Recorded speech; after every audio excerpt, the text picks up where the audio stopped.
Muito bem, então é chegada a hora de tratar de formulários, da edição de um cliente já existente.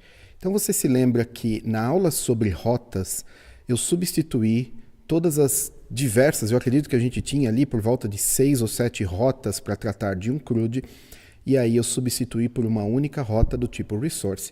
E aí todas as minhas URLs para este procedimento de CRUD já estão prontas. E aí agora eu passarei a fazer uso desta comodidade. Vamos lá? Ok, então você está vendo aí na tela a lista de clientes já formatada de uma forma amigável para o seu usuário.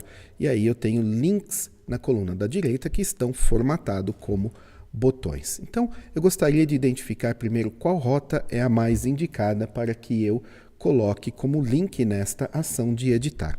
Para isso, eu venho aqui no terminal, eu já estou na pasta raiz do projeto, eu rodei o comando php artisan route list e aí ele me dá a lista de todas as rotas que estão configuradas na aplicação.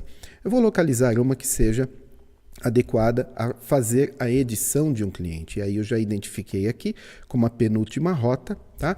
admin/clientes/ esse cliente entre chaves nós chamamos de segmento dinâmico, ou seja, eu preciso passar o ID para este segmento dinâmico e aí por fim ele tem ali o edit. Mas eu vou utilizar o nome da rota, porque é muito mais fácil e muito mais adequado você fazer um link para o nome da rota ao invés da URL. Por que isso é tão importante? Porque isso te dá a liberdade de você mudar a URL de uma ou mais rotas a qualquer tempo.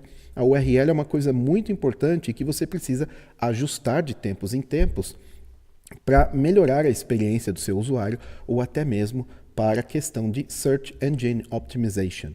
Então, nós vamos utilizar aqui o nome da rota. Aonde nós vamos utilizar isso? Nós vamos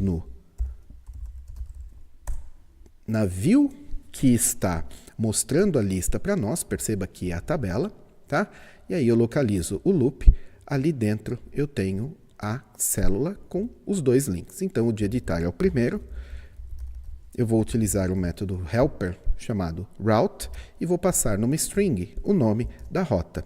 E aí, como eu estou dentro de um loop, eu tenho acesso ao objeto customer e aí eu posso ler sua propriedade ID. Isso vai abastecer o segmento dinâmico desta rota. Então, é tudo que eu preciso fazer aqui no index.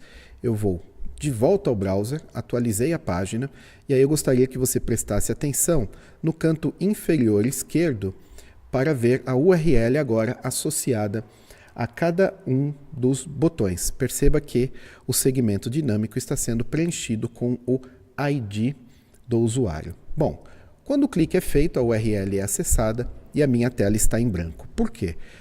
Apesar do método existir no Customer Controller, perceba que eu tenho o método edit, tá?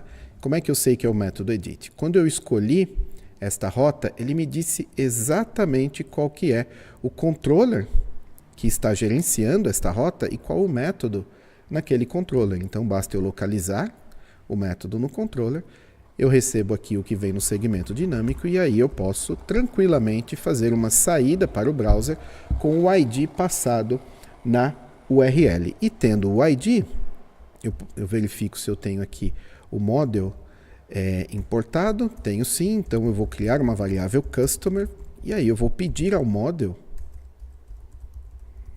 para localizar através do ID que foi passado. E para mostrar que está funcionando, eu vou mostrar o customer convertido para array.